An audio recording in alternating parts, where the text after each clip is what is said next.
Hello बच्चों, राधे राधे। देखिए, आज मैं इम्परेटिव सेंटेंस का वो पार्ट पढ़ाने जा रहा हूँ जिसमें लेट का प्रयोग किया जाता है इंग्लिश में।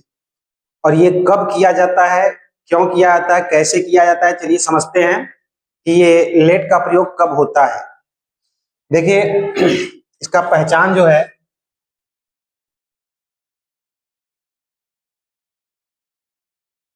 इसका पहचान है जब हिंदी वाक्य में, हिंदी वाक्य के अंत में दो या दीजिए शब्द आता है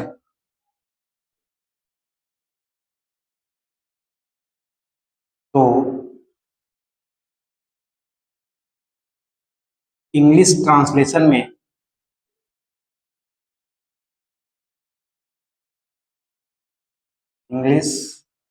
ट्रांसलेशन में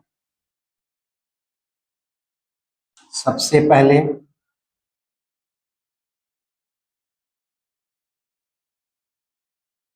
लेट का प्रयोग करते हैं। ठीक है, ये ध्यान दीजिए, लेट का प्रयोग कब होगा।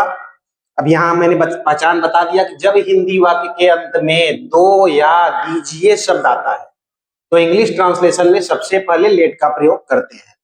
अब जैसे हम बताएं कि मुझे जाने दो, मुझे खेलने दो, मुझे पढ़ने दो, उसे छोड़ दो, या फिर इसी को दीजिए, मुझे पढ़ने दीजिए, मुझे खेलने दीजिए, मुझे जाने दीजिए। ऐसे शब्द अगर आएंगे तो हम लेट का प्रयोग करेंगे। चलिए एग्जांपल देखते हैं कैसे बनेगा ये एग्जांपल। जैसे मुझे जाने दो, या फिर इसी को कह सकते हैं मुझे जाने दीजिए, मुझे जाने दो। तो यहाँ सबसे पहले हम लिखेंगे लेट। क्यों? क्योंकि दो आ गया, वर्ब के बाद दो शब्द। तो लेट के बाद अब मुझे की अंग्रेजी मी, लेट मी जाने का गो, बस हो गया, लेट मी गो।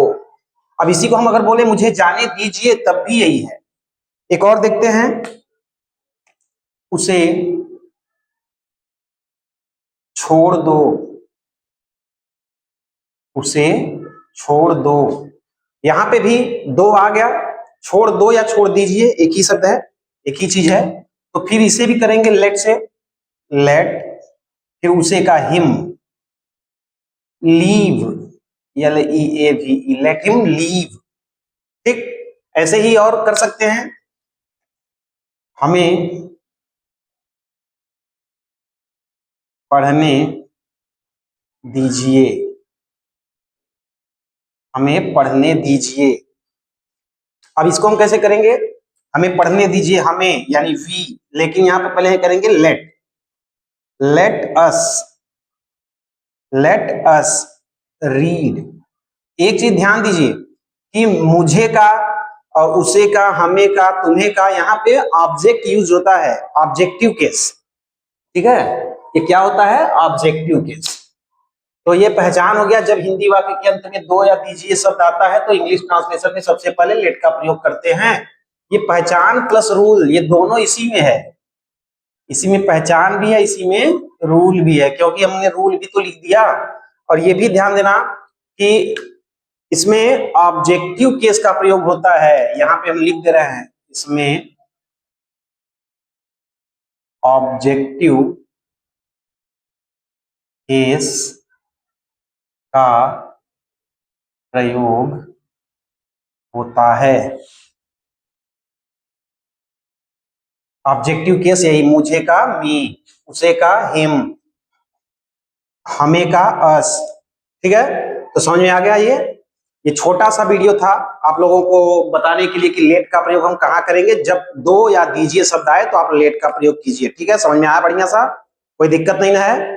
अगर आपको ये वीडियो अच्छा लगा हो तो वीडियो को लाइक कीजिए, शेयर कीजिए तथा मेरे चैनल को सब्सक्राइब कीजिए। एक बार स्क्रीनशॉट ले लीजिए।